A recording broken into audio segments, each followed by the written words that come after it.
राधे राधे, हरे कृष्ण। आप सभी का दिन शुभ हो। आज दिनांक है 14 नवंबर, दिन है शुक्रवार और आज अघन मास के कृष्ण पक्ष की दशमी तिथि है, जो कि आज पूरा दिन रहने के बाद देर रात 12:49 पर समाप्त होगी। इसके बाद में एकादशी तिथि प्रारंभ हो जाएगी और आज भद्रा भी लग रही है। भद्रा का वास मृत्युलोक में रहेगा। ऐसे में ये भद्रा समस्त शुभ कार्यों के लिए अशुभ रहेगी। आज सूर्योदय होगा सुबह 6:44 पर, सूर्यास्त होगा शाम 5:38 पर। ब्रह्म मुहूर्त सुबह 5:08 से 5:56 रहेगा और अभिजीत मुहूर्त सुबह 11:49 से दोपहर 12:33 तक रहेगा।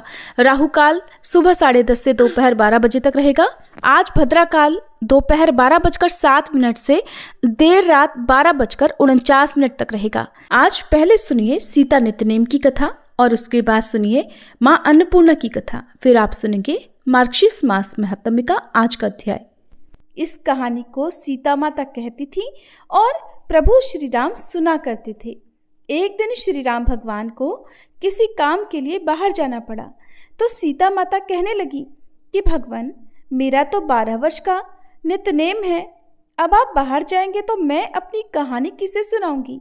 तब श्री राम ने कहा कि सीते, आप कुएं की पाल पर जाकर बैठ जाना और वहां पर जो भी औरतें पानी भरने आएंगी उन्हें अपनी कहानी सुना दिया करना। सीता माता कुएं की पाल पर जाकर बैठ गई। तभी एक स्त्री आई। उसने रेशम की जरी की साड़ी पहन रखी थी और सोने का घड़ा ले रखा था।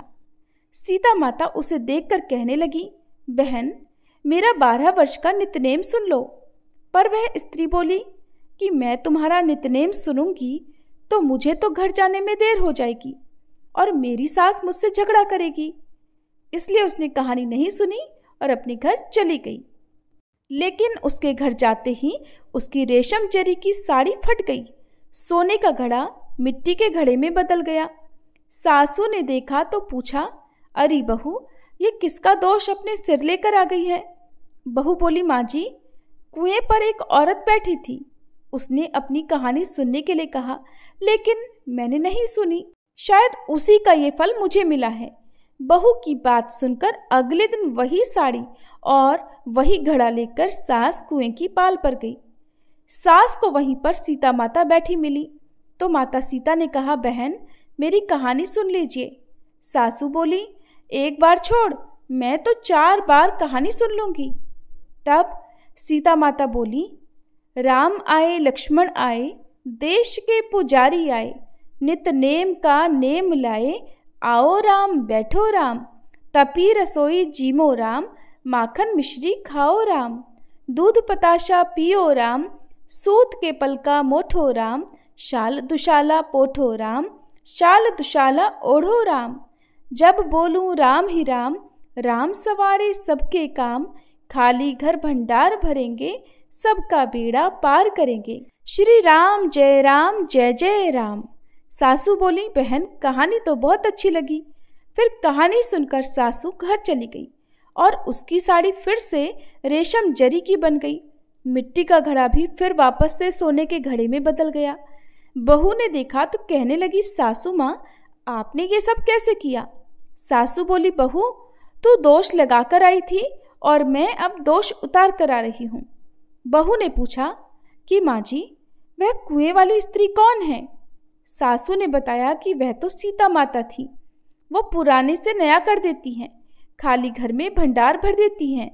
वह लक्ष्मी जी का वास घर में कर देती हैं और मनुष्य की जो भी इच्छा हो उसे पूर्ण कर देती हैं। बहू बोली, माँ जी, फिर तो ऐसी कहानी मुझे भी सुना दो। सास बोली कि ठीक है, तुम भी सुनो। फिर सास ने कहानी शुरू की।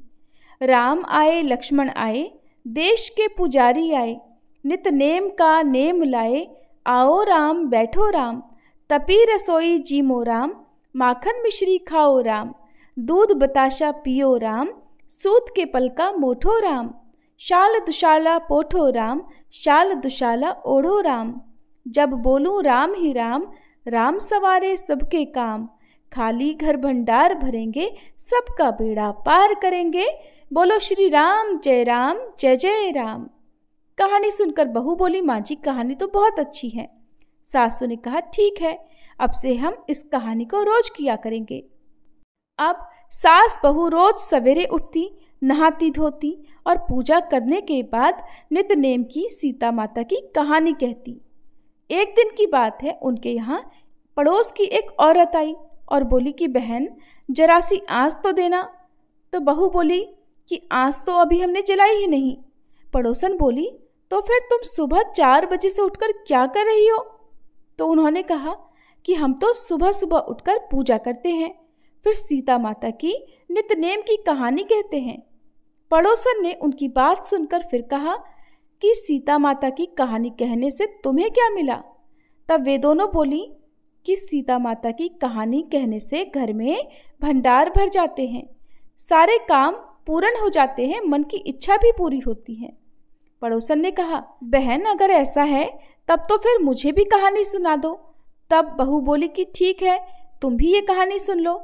राम आए लक्ष्मण आए, देश के पुजारी आए, नित नेम का नेम लाए। आओ राम बैठो राम, तपी रसोई जीमो राम, माखन मिश्री खाओ राम, दूध बताशा पियो राम, सूत के पल का मोठो राम, शाल दुशाला पोठो राम, शाल दुशाला ओढ़ो राम। जब बोलू राम ही राम, राम सवारे सबके काम, खाली घर भंडार भरेंगे, सबका बेड़ा पार करेंगे, श्री राम जय जय राम। पड़ोसन ने इस कहानी को सुना तो कहने लगी, बहन कहानी तो बहुत अच्छी लगी। अब वह पड़ोसन भी नित्य-नेम सीता माता की कहानी कहने लगी। कहानी कहने से सीता माता ने पड़ोसन के भी धन के भंडार भर दिए। देखते ही देखते अब तो पूरे मोहल्ले में नित्य-नेम की कथा चल पड़ी और हर किसी की मनोकामना पूर्ण होने लगी। हे सीता माता, जैसे आपने उन सभी के भंडार भरे, वैसे ही हमारे भी भरना। कहानी कहने वाले, सुनने वाले और हुंकार भरने वाले सबके भरना। सभी प्रेम से बोलिए, सीता मैया की जय। माँ अन्नपूर्णा व्रत की कथा के अनुसार प्राचीन समय की बात है। काशी निवासी धनंजय की पत्नी का नाम सुलक्षणा था। उसे अन्य सभी सुख प्राप्त थे, केवल निर्धनता ही उनके दुख का एकमात्र कारण थी और यही दुख उसे हर समय सताता था। एक दिन सुलक्षणा अपने पति से बोली, स्वामी आप कुछ उद्यम करो तो काम चले, इस प्रकार कब तक काम चलेगा? सुलक्षणा की ये बात धनंजय के मन में बैठ गई और वह उसी दिन विश्वनाथ शंकर जी को प्रसन्न करने के लिए बैठ गया और कहने लगा, हे देवाधिदेव विश्वेश्वर, मुझे पूजा पाठ कुछ भी करना नहीं आता, मैं तो केवल आपके ही भरोसे बैठा हूँ। इतनी विनती करके वह 2-3 दिन तक लगातार भूखा प्यासा बैठा रहा। ये देखकर भगवान शंकर ने उसके कान में अन्नपूर्णा अन्नपूर्णा अन्नपूर्णा इस प्रकार 3 बार कहा। ये कौन क्या कह गया? बस इसी सोच में धनंजय पड़ गया कि मंदिर से आते ब्राह्मण को देखकर वह पूछने लगा, पंडित जी अन्नपूर्णा कौन है? तब ब्राह्मण ने कहा, अरे धनंजय, तू तो अन्न छोड़कर बैठा है, इसलिए तुझे हर समय अन्न की ही बात सूझती है। जा घर जाकर अन्न ग्रहण कर। धनंजय अपने घर गया, जाकर पत्नी से सारी बात कही। तब वह बोली, नाथ चिंता मत करो, स्वयं शंकर जी ने यह मंत्र दिया है और वे स्वयं ही खुलासा भी करेंगे। आप फिर से जाकर उनकी आराधना करो। पत्नी के कहे अनुसार धनंजय फिर पहले दिन की तरह ही जाकर पूजा में बैठ गया। रात्रि में भगवान शंकर जी ने आज्ञा दी, कहा तू पूर्व दिशा में चला जा। अब धनंजय अन्नपूर्णा का नाम जपता जाता और रास्ते में फल खाता, झरनों का पानी पीता जाता। इस प्रकार कितने ही दिनों तक लगातार वह चलता रहा। वहां उसे चांदी से चमकते वन की शोभा देखने मिली, सुंदर सरोवर देखने मिला। उसके किनारे कितनी ही अप्सराएं झुंड बनाई बैठी थी। एक अप्सरा कथा कहती थी और सब मां अन्नपूर्णा इस प्रकार बार बार कहती थी। ये अगहन मास की उजियारी रात्रि थी और आज से ही व्रत का आरंभ था। जिस शब्द की खोज करने वह निकला था, वहां उसे वही शब्द सुनने को मिला। धनंजय ने तब उनके पास जाकर धीरे से पूछा, हे देवियों, आप ये सब क्या कर रही हो? तब उन सब ने कहा, हम सब मां अन्नपूर्णा का व्रत कर रही हैं। व्रत करने से क्या होता है और क्या ये व्रत किसी ने किया भी है? इसे कब किया जाए, कैसे किया जाए और इसकी कैसी विधि है? मुझसे भी कहो। धनंजय के कहने पर वे अप्सराएं कहने लगी, इस व्रत को कोई भी कर सकता है। 21 दिन व्रत करने के लिए 21 गांठ वाला सूत लेना। 21 दिन यदि ना कर पाए तो 1 दिन का ही उपवास करें, और ये भी ना करें तो केवल कथा सुनकर ही प्रसाद ले लें। निराहार रहकर कथा कहें। कथा सुनने वाला कोई ना मिले तो पीपल के पत्तों को रखकर सुपारी या घृत कुमारी यानी ग्वार पाठ को वृक्ष के सामने रखकर दीपक को साक्षी बनाकर सूर्य, गाय, तुलसी या महादेव को बिना कथाएं सुनाए मुख में अन्न मत डालना। यदि भूल से कुछ पड़ जाए तो 1 दिवस फिर उपवास करें। व्रत के दिन क्रोध ना करें और झूठ ना बोलें। अप्सराओं के द्वारा विधि बताने पर धनंजय बोला, फिर बताइए इस व्रत के करने से क्या होगा? तब वे कहने लगी, इसके करने से अंधे को नेत्र मिल जाता है, लूलों को हाथ मिल जाता है, निर्धन के घर धन के भंडार भर जाते हैं, बांझन को संतान मिलती है, मूर्ख को विद्या मिलती है, और जो जिस कामना से व्रत को करता है माँ उसकी वह हर कामना पूर्ण करती है। धनंजय कहने लगा, बहनों, मेरे घर में भी धन नहीं है, विद्या नहीं है, कुछ भी तो नहीं है मेरे पास। मैं तो दुखिया ब्राह्मण हूँ। मुझे इस व्रत का सूत दोगी क्या? हाँ भाई, तेरा कल्याण हो, हम तुझे सूत देंगी, ले इस व्रत का मंगल सूत ले ले। तब धनंजय ने उन अप्सराओं से सूत लेकर व्रत को किया। व्रत पूरा हुआ। तभी सरोवर में से 21 खंड की स्वर्ण सीढ़ी हीरा मोती जड़ी हुई प्रकट हुई। धनंजय जय अन्नपूर्णा कहता जाता था। इस प्रकार जाने कितनी ही सीढ़ियां वह उतरता गया। तब अंदर जाकर उसने क्या देखा कि करोड़ों सूर्यों से प्रकाशमान मां अन्नपूर्णा का मंदिर है। उसके सामने स्वर्ण सिंहासन पर मां अन्नपूर्णा विराजमान है। सामने भिक्षा हेतु शंकर भगवान खड़े हैं। देवांगनाएं चवर डुला रही हैं। कितने ही हथियार बांधे पहरा दे रही हैं। धनंजय दौड़कर मां जगदम्बा के चरणों में गिर पड़ा। देवी उसके मन का दुख जान गई। धनंजय हाथ जोड़कर कहने लगा, माता, आप तो अंतर्यामिनी हैं, आपको मैं अपनी दशा भला क्या बताऊं, आप तो सब कुछ जानती हैं। तब माता बोली, तुमने मेरा व्रत किया है, जा संसार तुम्हारा सत्कार करेगा। माता ने धनंजय की जिह्वा पर बीज मंत्र लिख दिया। अब तो उसके रोम रोम में विद्या प्रकट हो गई। इतने में क्या देखता है कि वह काशी विश्वनाथ के मंदिर में खड़ा है। मां का वरदान लेकर धनंजय घर आया। अपनी पत्नी सुलक्षणा से सारी बात कही। माताजी की कृपा से उसके घर में धन संपत्ति उमड़ने लगी। छोटा सा घर बहुत बड़ा गिना जाने लगा। जैसे शहद के छत्ते में मक्खियां जमा हो जाती हैं, उसी प्रकार अनेक सगे संबंधी आ आकर उसकी पढ़ाई करने लगे। कहने लगे, इतना धन और इतना बड़ा घर, सुंदर संतान नहीं है तो फिर इस कमाई को कौन भोगेगा?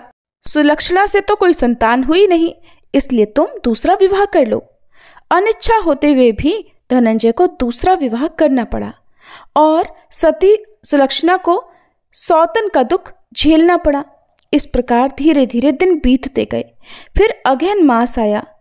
नए बंधन से बंधे पति से सुलक्षणा ने कहलवाया कि इस व्रत के प्रभाव से ही हम सुखी हुए हैं, इस कारण यह व्रत छोड़ना नहीं चाहिए। ये माताजी का प्रताप है जो हम इतने संपन्न और सुखी हुए हैं।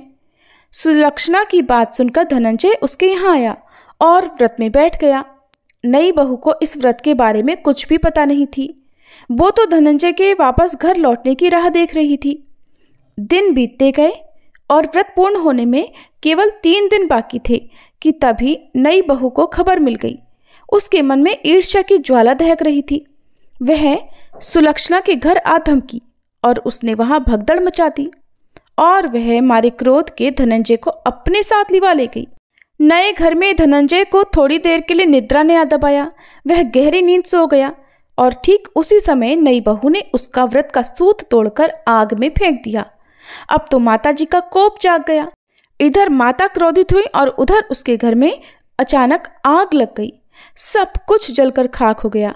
सुलक्षणा जान गई और पति को फिर अपने घर ले आई। नई बहू रूठकर अपने पिता के घर जा बैठी। पति को परमेश्वर मानने वाली सुलक्षणा बोली, नाथ, घबराना नहीं, माताजी की कृपा अलौकिक है। पुत्र कुपुत्र हो जाता है पर माता कभी कुमाता नहीं होती, इसलिए आप श्रद्धा और भक्ति से आराधना शुरू करो, वे हमारा कल्याण जरूर करेंगी। धनंजय फिर माता के पीछे पड़ गया। फिर वही सरोवर सीढ़ी प्रकट हुई और उसमें वह माँ अन्नपूर्णा कहकर उतर गया। वहां जाकर माता के चरणों में करुण क्रंदन करने लगा, विलाप करने लगा। माता प्रसन्न होकर बोली, ये मेरी स्वर्ण की मूर्ति ले, उसकी पूजा करना तो फिर सुखी हो जाएगा। जा, तुझे मेरा आशीर्वाद है। तेरी पत्नी सुलक्षणा ने श्रद्धा से मेरा व्रत किया है, उसे मैंने पुत्र का वरदान दिया है। धनंजय ने आंखें खोली तो खुद को काशी विश्वनाथ के मंदिर में खड़ा पाया। वहां से फिर उसी प्रकार वह घर को आया। इधर सुलक्षणा गर्भवती हुई और 9 महीने पूरे होते ही उसके यहाँ पुत्र का जन्म हुआ। गांव में आश्चर्य की लहर दौड़ पड़ी। अब तो गांव में जिसकी कोई भी कामना होती वही मनौती मांगने लगता और इस तरह सभी लोगों की मनोकामनाएं पूर्ण होने लगी। इस तरह उसी गांव के निसंतान सेठ के पुत्र होने पर उसने माता अन्नपूर्णा का मंदिर बनवा दिया। उसमें माता जी धूमधाम से पधारी, यज्ञ हुआ और धनंजय को मंदिर के आचार्य का पद दे दिया गया। जीविका के लिए मंदिर की दक्षिणा और रहने के लिए बड़ा सुंदर सा भवन भी दिया गया। धनंजय पत्नी और पुत्र सहित वहां सुख से रहने लगा। माता जी के चढ़ावे में भरपूर आमदनी होने लगी। उधर नई बहू के पिता के घर डाका पड़ गया, सब कुछ लुट गया और वे भीख मांगकर अपना पेट भरने लगे। सुलक्षणा ने जब यह सुना तो उन्हें बुलावा भेजा और उनके आने पर उन्हें अलग घर में रख लिया और उनके अन्न वस्त्र का प्रबंध भी कर दिया। धनंजय, सुलक्षणा और उसका पुत्र माता जी की कृपा से आनंद से रहने लगे। माता जी ने जैसे उनके भंडार भरे वैसे सबके भंडार भरे।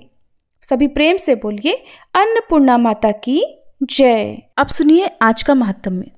देवर्षि नारद जी ने पूछा, हे भगवान, गोकुल में यशोदा भवन के भीतर श्री कृष्ण को रखकर जब वसुदेव जी ने अपने घर को प्रस्थान किया तब नंदराय जी ने किस प्रकार पुत्रोत्सव मनाया? श्री कृष्ण ने वहां रहकर क्या किया? वे कितने वर्षों तक वहां रहे? प्रभु, आप उनकी बाल क्रीड़ा का, बाल लीलाओं का क्रमशः वर्णन कीजिए। पूर्व काल में गोलोक में श्री राधा के साथ भगवान ने जो प्रतिज्ञा की थी, वृंदावन में उस प्रतिज्ञा का पालन उन्होंने किस प्रकार किया? प्रभु, उस समय भूतल पर वृंदावन का स्वरूप कैसा था? उनका रास मंडल कैसा था? वो सब भी बताइए। रास क्रीड़ा और जल क्रीड़ा का विस्तार पूर्वक वर्णन कीजिए। नंद जी ने कौन सी तपस्या की थी? यशोदा और रोहिणी ने कौन सा तप किया था? श्री हरि से पहले हलधर का जन्म कहाँ हुआ था? श्री हरि का अर्थात श्री कृष्ण का अपूर्व आख्यान अमृत खंड के समान माना गया है। विशेषतः कवि के मुख में श्री हरि चरित्रमय काव्य पद पद पर नया प्रतीत होता है। प्रभु, आपने ही ये वर्णन किया है कि आप दोनों नर और नारायण श्री हरि के चरणों में विलीन हो गए थे। उनमें भी आप ही साक्षात गोलोक के अंश हैं, इसलिए उनके ही समान महान भी हैं। इसलिए आप उनका भी वर्णन कीजिए। भगवान नारायण बोले, हे नारद, ब्रह्मा, शिव, शेष, गणेश, कूर्म, धर्म, मैं, नर तथा कार्तिकेय ये 9 श्री कृष्ण के अंश हैं। अहो, उन गोलोकनाथ की महिमा का वर्णन भला कौन कर सकता है, जिन्हें स्वयं हम भी नहीं जानते और न वेद ही जानते हैं। फिर दूसरे विद्वान क्या जान सकते हैं? शूकर, वामन, कल्की, बुद्ध, कपिल और मत्स्य ये भी श्री कृष्ण के अंश हैं और अन्य कितने ही अवतार हैं जो श्री कृष्ण की कला मात्र हैं। फिर भी हे ब्राह्मण सुनो, मैं तुमसे यशोदा, नंद और रोहिणी के तप का वर्णन करता हूँ, जिसके कारण उन्होंने श्री कृष्ण का मुंह देखा था। वसुओं में श्रेष्ठ तपोधन द्रोण नंद नाम से इस धरातल पर अवतरित हुए थे। उनकी पत्नी जो तपस्विनी धरा थी, वे ही सती साध्वी यशोदा हुई थी। सर्पों को जन्म देने वाली नाग माता कद्रु ही रोहिणी बनकर इस भूतल पर प्रकट हुई थी। उनके जन्म और चरित्र का वर्णन करता हूँ, ध्यान से सुनो। एक समय की बात है, पुण्यदायक भारतवर्ष में गौतम आश्रम के पास में ही गंधमादन पर्वत पर धरा और द्रोण ने कठिन तपस्या आरंभ की। मुने, उनकी तपस्या का एकमात्र उद्देश्य था भगवान श्री कृष्ण का दर्शन। सुप्रभा के निर्जन तट पर 10,000 वर्षों तक वे वसु दंपत्ति तपस्या में लीन रहे, परंतु उन्हें श्री हरि के दर्शन प्राप्त नहीं हुए। तब वे दोनों वैराग्यवश अग्निकुंड का निर्माण करके उसमें ही प्रवेश करने को तत्पर हो गए।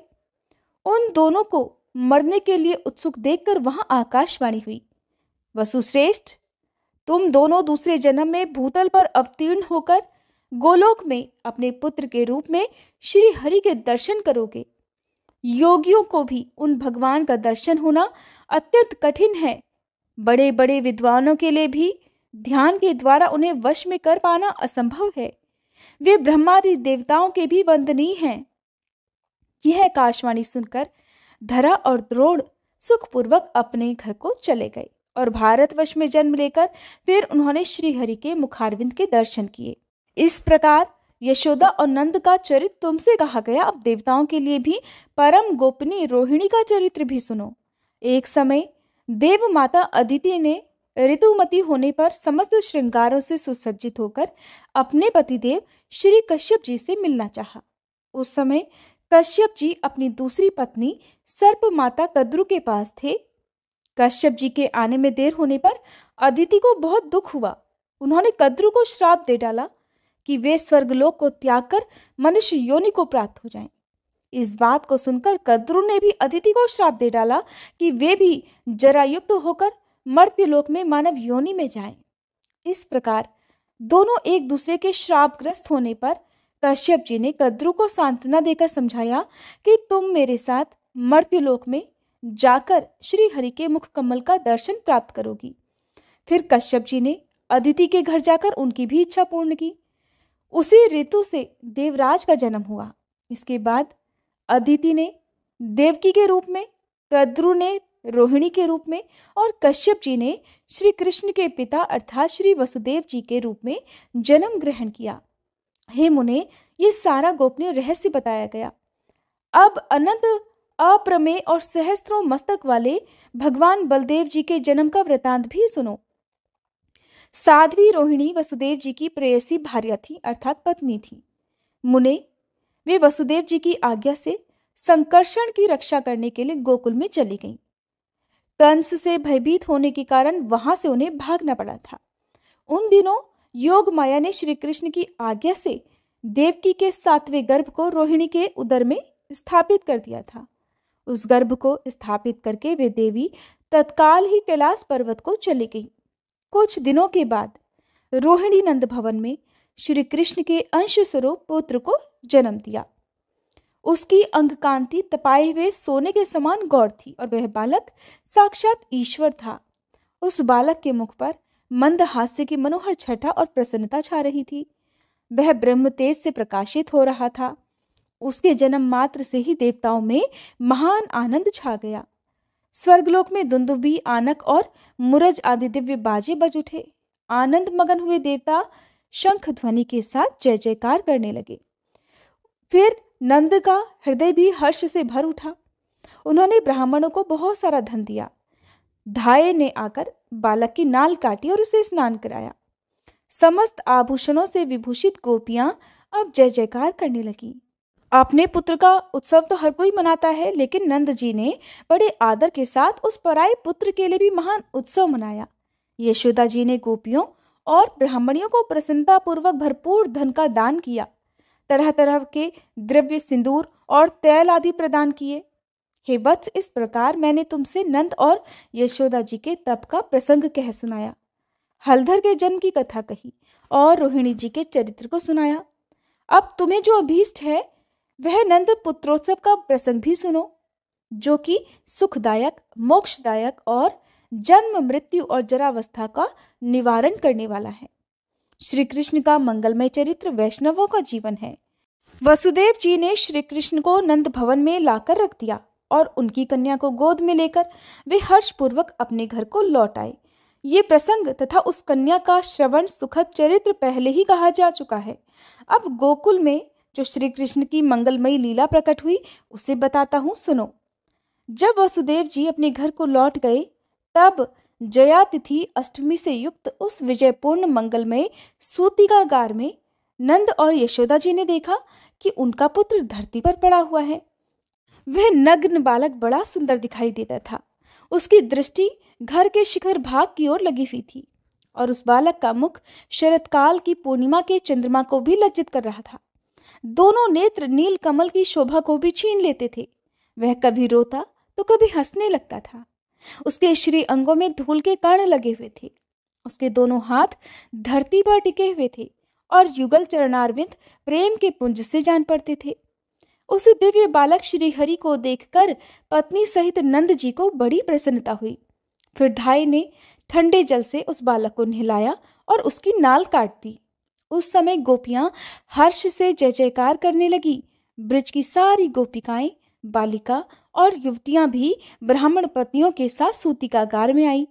उन सब ने आकर बालक को देखा और प्रसन्नतापूर्वक उसे भरपूर आशीर्वाद दिया। नंद नंदन की भूरी भूरी प्रशंसा करती हुई वे उन्हें अपनी गोद में ले लेती थीं। उनमें से तो कितनी ही गोपियां रात में वहीं रह गई, अपने घर गई ही नहीं। नंद जी ने वस्त्र सहित स्नान करके फिर धुली हुई धोती और चादर धारण कर ली। फिर खूब प्रसन्न होकर परंपरागत विधि का पालन किया। ब्राह्मणों को भोजन करवाया, उनसे मंगल पाठ करवाया, तरह तरह के बाजे बजवाए और बंदीजनों को धन दान किया। फिर नंद जी ने आनंद पूर्वक ब्राह्मणों को धन दिया। उत्तम रत्न, मूंगे और हीरे भी आदर पूर्वक उन्हें दिए। मुने तिलों के 7 पर्वत, सोने के 100 ढेर, चांदी, धान्य की पर्वतम राशि, वस्त्र, सहस्त्रों मनोरम गौवें, दूध, दही, शक्कर, माखन, घी, मधु, मिठाई, लड्डू, स्वादिष्ट मोदक, सब प्रकार की खेती से भरी पूरी भूमि, वायु के समान वेगशाली घोड़े, पान और तेल, इन सब का दान करके नंद जी बड़े प्रसन्न हुए। उन्होंने सूतिकागार की रक्षा करने के लिए ब्राह्मणों को नियुक्त कर दिया। मंत्रज्ञ मनुष्यों और बड़ी बूढ़ी गोपियों को लगा दिया। उन्होंने ब्राह्मणों द्वारा वेदों का पाठ कराया, एकमात्र मंगलमय हरिनाम का कीर्तन कराया और देवताओं की पूजा भी करवाई। युवती और बड़ी बूढ़ी ब्राह्मण पत्नियां बालक बालिकाओं को साथ लेकर मुस्कुराती हुई नंद भवन में आई। नंदराय जी ने उनको भी तरह तरह के धन और रतन दिए। ज्योतिष शास्त्र के विशेषज्ञ, विविध ज्योतिषी, जिनकी वाणी सिद्ध थी, जिनकी वाणी सदा सत्य रहती थी, हाथ में पुस्तकें लिए नंद मंदिर में पधारे। नंद जी ने उन्हें नमस्कार करके बड़ी प्रसन्नता के साथ उनके सामने अपनी विनय प्रकट की। उन सब ने आशीर्वाद दिए और उस उत्तम बालक को देखा। इस प्रकार ब्रजराज नंद ने सामग्री एकत्र करके अपने पुत्र का उत्सव मनाया। ज्योतिषियों द्वारा शुभाशुभ भविष्य का प्रकाशन करवाया। वह बालक फिर नंद भवन में शुक्ल पक्ष के चंद्रमा की तरह दिनों दिन बढ़ने लगा। श्री कृष्ण और हलधर दोनों ही माता का स्तनपान करते थे। मुने, वहां नंद के पुत्रोत्सव में प्रसन्न हुई रोहिणी देवी ने आई हुई स्त्रियों को प्रसन्नता पूर्वक तेल, सिंदूर और तांबूल प्रदान किए। वे सब बालक के सिर पर आशीर्वाद देकर अपने अपने घर को चली गईं। केवल यशोदा, रोहिणी और नंद जी यही उस घर में हर्षपूर्वक रहे। भगवान नारायण कहते हैं, नारद, एक दिन राजसभा में स्वर्ण सिंहासन पर बैठे हुए कंस को बड़ी मधुर आकाशवाणी सुनाई दी। ओ महामूढ़, क्या कर रहा है? अपने कल्याण का उपाय सोच। तेरा काल तो धरती पर उत्पन्न हो ही चुका है। वसुदेव ने माया से तेरे शत्रुभूत बालक को नंद जी के हाथों में दे दिया और उनकी कन्या लाकर तुझे सौंप दी। यह कन्या माया का अंश है और वसुदेव के पुत्र के रूप में साक्षात श्री हरि अवतीर्ण हुए हैं। वे ही तेरे प्राण हरेंगे। इस समय गोकुल के नंद मंदिर में उनका पालन पोषण हो रहा है। देवकी का 7वां गर्भ भी स्खलित या मृत नहीं हुआ है। योग माया ने उस गर्भ को रोहिणी के उदर में स्थापित कर दिया था। उस गर्भ से शेष के अंशभूत महाबली बलदेव जी प्रकट हुए हैं। श्री कृष्ण और बलभद्र ये दोनों तेरे काल है और इस समय गोकुल के नंद भवन में पल रहे हैं। वह आकाशवाणी सुनकर राजा कंस का मस्तक झुक गया। उसे सहसा बड़ी भारी चिंता हो गई। उसने अनमने होकर भोजन भी त्याग दिया और प्राणों से भी बढ़कर प्रेयसी बहन सती साध्वी पूतना को बुलाकर उस नीतिज्ञ नरेश ने भरी सभा में इस प्रकार कहा। कंस ने कहा, हे पूतने, मेरे कार्य की सिद्धि के लिए गोकुल के नंद मंदिर में जाओ और अपने एक स्तन को विष से भरकर शीघ्र ही नंद के नवजात शिशु के मुख में दे दो। वत्से, तो मन के समान तेजी से चलने वाली माया शास्त्र में निपुण और योगिनी हो। इसलिए माया से मानवीय रूप धारण करके तुम वहां शीघ्र जाओ। तुम दुर्वासा से महामंत्र की दीक्षा लेकर कहीं भी जाने के लिए और सभी प्रकार का रूप धारण करने में समर्थ हो। नारद ऐसा कहकर महाराज कंस उस राजसभा में मौन हो गया। इधर स्वेच्छाचारिणी पूतना कंस को प्रणाम करके वहां से चल दी। उसने एक परम सुंदरी नारी का रूप धारण कर लिया। उसकी अंग कांति तपाए हुए सोने के समान प्रकाशित हो रही थी। तरह तरह के आभूषणों से वो सुसज्जित थी। मस्तक पर मालती की माला से अलंकृत केशपाश धारण किए हुई थी। उसके ललाट में कस्तूरी की बेंदी से युक्त सिंदूर की रेखा शोभा पा रही थी। ब्रज में पहुंचकर पूतना ने मनोहर नंद भवन पर नजर डाली। वो दुर्लंघ्य और गहरी खाइयों से घिरा हुआ था। साक्षात विश्वकर्मा जी ने दिव्य प्रस्तरों अर्थात पत्थरों द्वारा उसका निर्माण किया था। इंद्रनील, मरकत और पद्मराग मणियों से उस भवन की शोभा बड़ी ही दिव्य हो रही थी। सोने के दिव्य कलश और चित्रित शुभ शिखर उस नंद मंदिर की शोभा बढ़ाते थे। मोती, माणिक्य, पारस मणि और रत्न आदि वैभवों से घिरे हुए उस भवन में स्वर्णमय पात्र और घड़े बड़ी भारी संख्या में दिखाई दे रहे थे। करोड़ों गौवें उस भवन के द्वार की शोभा बढ़ा रही थी। लाखों ऐसे गोप किंकर वहां पर विद्यमान थे जिनका भरण पोषण नंद भवन से ही होता था। तरह तरह के कार्यों में लगी हुई सुंदर दासियां उस भवन की शोभा बढ़ा रही थी। सुंदरी पूतना ने अत्यंत मनोहर वेश धारण करके मंद मुस्कान की छटा बिखेरते हुए अब नंद मंदिर में प्रवेश किया। उसे महल में प्रवेश करती देखकर वहां की गोपियों ने उसका बड़ा आदर किया। वे सोचने लगी, कहीं ये कमलालया लक्ष्मी या फिर साक्षात दुर्गा जी ही तो नहीं है जो साक्षात श्री कृष्ण के दर्शन करने के लिए यहाँ पधारी है। गोपियों और गोपों ने उसे प्रणाम किया और कुशल समाचार पूछा। उसे बैठने के लिए सिंहासन दिया, पैर धोने के लिए जल अर्पित किया और पूतना ने भी सभी गोप बालकों का कुशल मंगल पूछा। फिर वह सुंदरी मुस्कुराती हुई सिंहासन पर बैठ गई। उसने बड़े आदर के साथ गोपियों का दिया हुआ पाद्य जल ग्रहण किया। तब सभी गोपियों ने पूछा, स्वामिनी तुम कौन हो?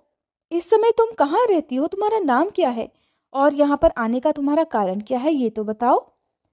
उन गोपियों की बातें सुनकर वह भी मनोहर वाणी में उनसे बोली, मैं मथुरा की रहने वाली गोपी हूँ। इस समय एक ब्राह्मण की पत्नी हूँ। मैंने संदेशवाह के मुख से ये मंगल सूचक संवाद सुना है कि वृद्धावस्था में नंदराय जी के यहाँ महान पुत्र का जन्म हुआ है। ये ही सुनकर मैं उस पुत्र को देखने और उसे अभीष्ट आशीर्वाद देने के लिए यहाँ आ गई हूँ। अब तुम लोग नंद नंदन को यहाँ ले आओ, मैं उसे देखूंगी और आशीर्वाद देकर चली जाऊंगी। ब्राह्मणी का ये वचन सुनकर यशोदा जी का हृदय हर्ष से खिल उठा। उन्होंने बेटे से प्रणाम कराकर उसे उस ब्राह्मणी की गोद में दे दिया। बालक को गोद में लेकर उस सती साध्वी पुण्यवती पूतना ने बार बार उसका मुख चूमा और सुखपूर्वक बैठकर उस नन्हे से शिशु के मुख में अपना स्तन दे दिया। साथ ही वह बोली, हे गोप सुंदरी, तुम्हारा ये सुंदर बालक तो अत्यंत अद्भुत है। ये गुणों में साक्षात भगवान नारायण के समान है।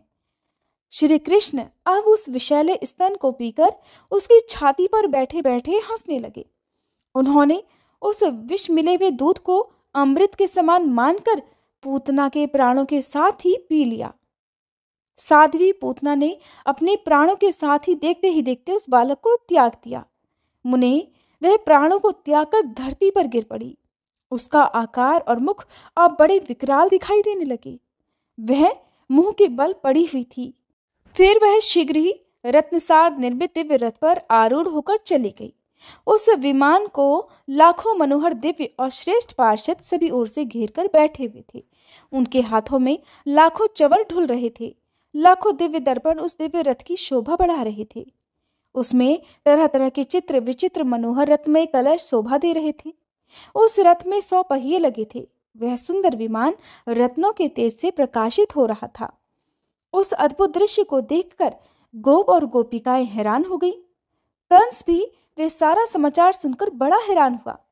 मुने यशोदा मैया अपने बालक को गोद में उठाकर अब उसे दूध पान कराने लगी।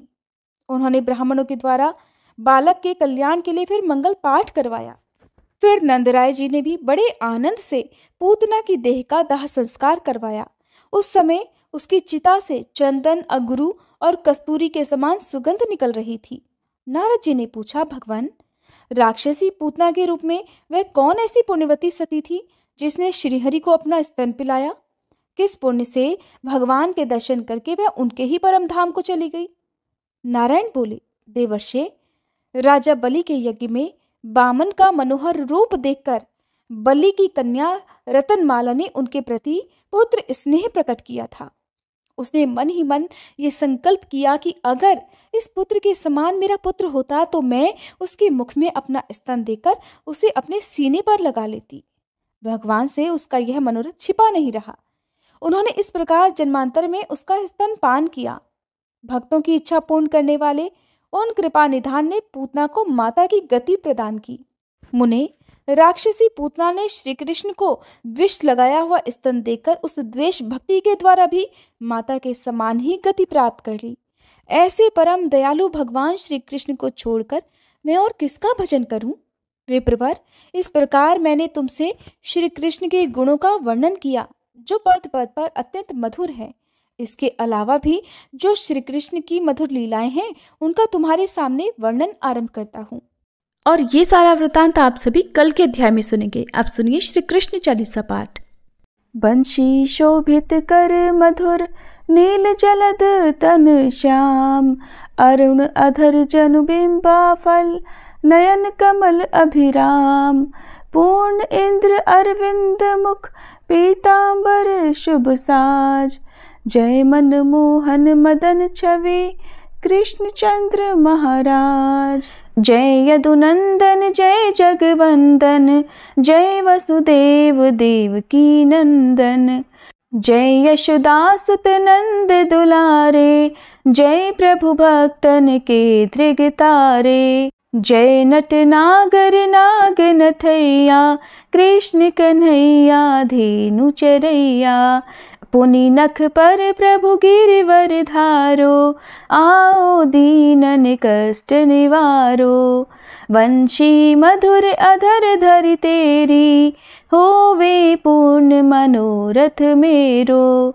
आओ हरि पुनि माखन चाखो, आज लाज भारत की राखो, गोल कपोल चिबुक अरुणारे, मृदु मुस्कान मोहिनी डारे, रंजित राजीव नयन विशाला, मोर मुकुट वैजंती माला, कुंडल श्रवण पीत पट आछे, कटी किंकणी काछन काछे, नील जलज सुंदर तन सोहे, छवि लखि सुर नर मुनि मन मोहे, मस्तक तिलक अलक घुंघराले, आओ कृष्ण बांसुरी वाले, करी पय पान पूत नहीं तार्यो, अका बका कागा सुर मार्यो, मधुवन जलत अग्नि जब ज्वाला, भय शीतल लखित ही नंद लाला,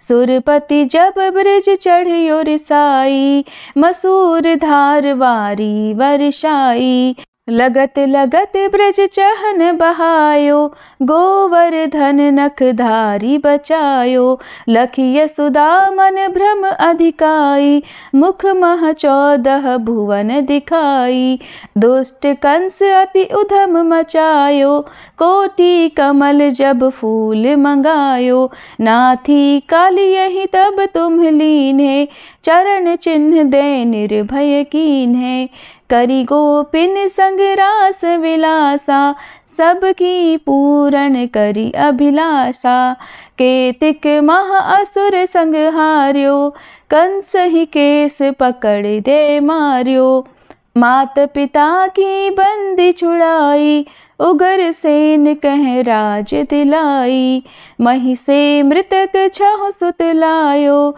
मातु देव की शोक मिटायो, भौमासुर मुर दैत्य संहारो, लाए 18 सहस कुमारो, दे भी नहीं तृण चीर संहारा, जरा सिंधु राक्षस कह मारा, असुर बकासुर आदिक मार्यो, भक्तन के तब कष्ट निवार्यो। दीन सुदामा के दुख टार्यो, तंदुल 3 मूठ मुख डार्यो। प्रेम के साग विदुर घर मांगे, दुर्योधन के मेवा त्यागे। लखी प्रेम की महिमा भारी, ऐसे श्याम दीन हितकारी। भारत के पारथ रथ हाके, लिए चक्र कर नहीं बल ताके। निज गीता के ज्ञान सुनाए, भक्तन हृदय सुधा वर्षाए। मीरा थी ऐसी मत वाली, विष पी गई बजा कर ताली। राना भेजा सांप पिटारी, शालिग्राम बने बनवारी। निज माया तुम विधि ही दिखायो, उरते संशय सकल मिटायो। तब शत निंदा करी तत्काला, जीवन मुक्त भयो शिशुपाला। जब ही द्रौपदी टेर लगाई, दीनानाथ लाज अब जाई। तुरत ही वसन बने नंदलाला, बढ़े चीर भय अरि मुँह काला। असनाथ के नाथ कन्हैया, डूबत भंवर बचावत नैया। सुंदर दास आस उरधारी, दया दृष्टि की जय बनवारी। नाथ सकल मम कुमति निवारो, क्षमहु बेगी अपराध हमारो।